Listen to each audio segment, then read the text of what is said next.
KGF series తో pan India range లో సంచలన సృష్టించిన రాకింగ్ స్టార్ యష్ నటిస్తున్న most awaited commercial action drama Toxic Malayala talented director Geethu Mohan Das దర్శకత్వంలో తెరకెక్కుతున్న ఈ చిత్రంపై భారీ అంచనాలు ఉన్నప్పటికీ సినిమా విడుదల విషయంలో మాత్రం వరుస బ్రేకులు పడుతున్నాయి.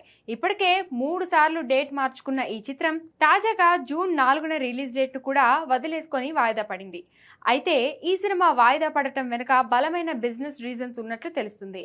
టాక్సిక్ చిత్ర డిజిటల్ రైట్స్ కోసం నిర్మాతలు ఆశిస్తున్న రేటుకు ప్రముఖ ఓటీటీ సంస్థలు కోట్ చేస్తున్న అమౌంట్ కు అస్సలు సింక్ కుదరడం లేదట. మేకర్స్ అడుగుతున్న బడ్జెట్ లో ఓటీటీ కంపెనీలు కేవలం 30 నుండి 40% ఆఫర్ చేస్తున్నాయట. ఈ డిజిటల్ బిజినెస్ డీల్స్ ఇంకా తెగకపోవడంతోనే రిలీజ్ డేట్ ను వెనక్కి నెడుతూ వస్తున్నారు.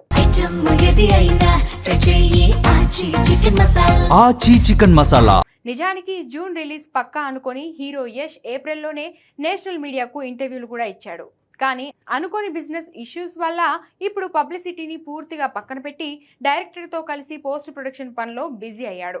అంటే ఆగస్టు నాటికైనా టాక్సిక్ రాకపోతే ఈ ప్రాజెక్ట్ ఏకంగా వచ్చే ఏడాదికి షిఫ్ట్ అయ్యే ఛాన్స్ ఉంది. మరోవైపు యష్ ఫ్యాన్స్ మాత్రం టాక్సిక్ కోసం ఈగర్గా వెయిట్ చేస్తున్నారు. కానీ ఎప్పటికప్పుడు డిసప్పాయింట్ చేస్తూ వస్తున్నారు మేకర్స్.